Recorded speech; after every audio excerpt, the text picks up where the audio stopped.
Hello everyone, this is Just a Dad. Today I'm going to do a review on these Swiffer dusters. These are the 180 degree refills, and these are the non-scented. So when you first get these out of the box, you're going to kind of fluff them. It says kind of take it and go like this. I found I just kind of just go like this and get it kind of fluffed. Now to insert it, you're going to find, you can insert it from either side, but kind of find there's one white side that's kind of flatter and kind of held together a little bit more. This one is a little more roughed up. So find that side, and you're going to take you have to have one of these handles, and you're going to insert it right underneath the white part, and it just slides until it stops. Now again, they call this the 180 degree. You really can't do much dusting with this side of it. It is mainly just for the side and the sides. So these things are designed to trap the dust.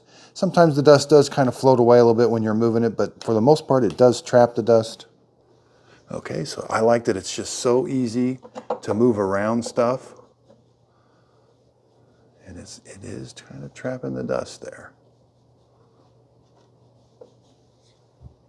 So yeah, where I went with the Swiffer, it did a good job. I got a little bit more work to do. So you can see the dust does go in there and it does get locked in there. So with the handle, you're looking at about 12 inches. The actual dusting pad itself is right around, the dusting is about 6.5, almost 7 inches. Width, you're about 4 inches. I hope my video helps. Thanks everybody for watching.